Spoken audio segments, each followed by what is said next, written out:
Hi vlogs, welcome back to my guys. So nandito tayo ngayon sa Revson Yamaha Naga City para sa maintenance ni Inmax.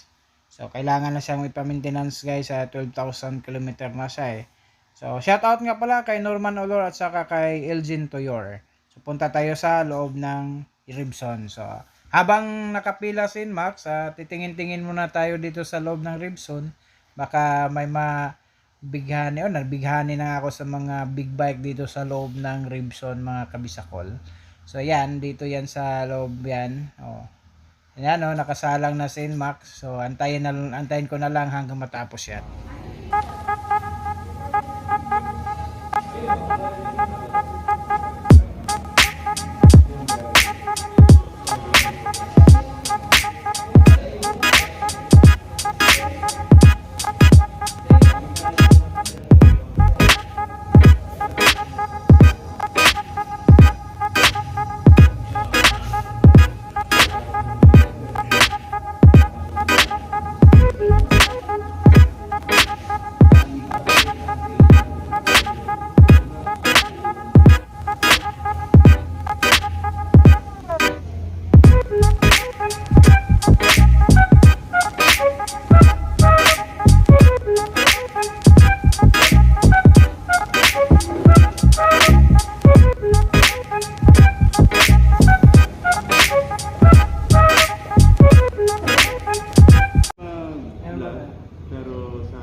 Very limited lang. Sa service area, limited lang. No, hindi sir masyadong matagal. So yan, lista na yung mga dapat gawin ko sa Inmax. Hindi, bihira kasi na takbo eh. Pwede na! 12,000 lang natin. 12,000 lang. Bale sir, maglilista lang. Ang pangalan ng box? Jerwin sir. Jerwin. Ayun sir. Jerwin.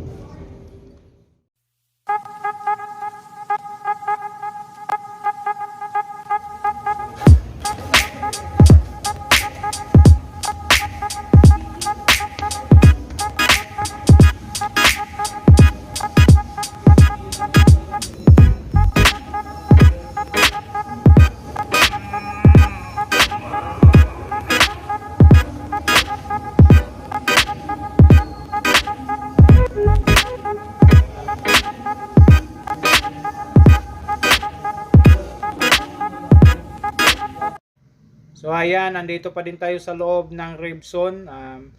Habang nainantay natin si Inmax na matapos sa kanyang maintenance, shout out pala sa lahat ng members ng Inmax Pilipinas Bicol Chapter at saka sa mga kasama ko sa Naga City Eagles Club, lahat ng mga kuya. Magandang umaga at magandang araw sa inyo. Stay safe po sa lahat. Ay, Anoy, bibili na natin yan. Sige Anoy, paanoin mo yung gabos. Bilang tapos ibahan mo ako mga 6 na piraso. 16, so 16 times 6. Magkano 16 times 6?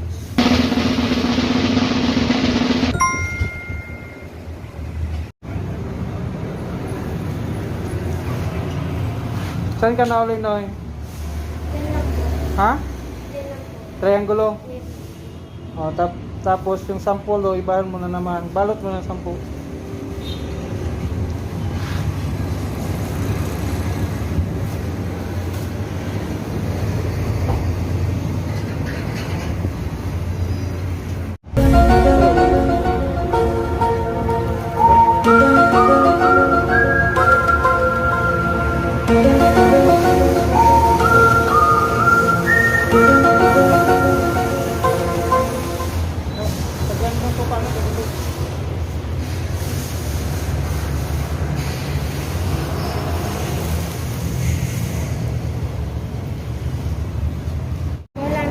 Wala na.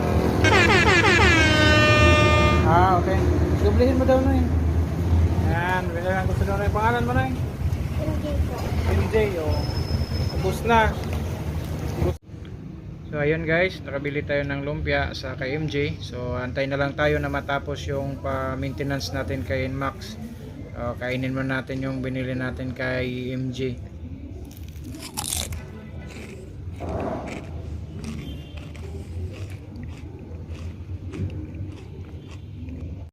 Ayan, tapos na si Inmax sa kanyang maintenance. So sa lahat ng mga Yamaha users dyan, visit na lang kayo sa Revson Naga along Diversion Road, Naga City.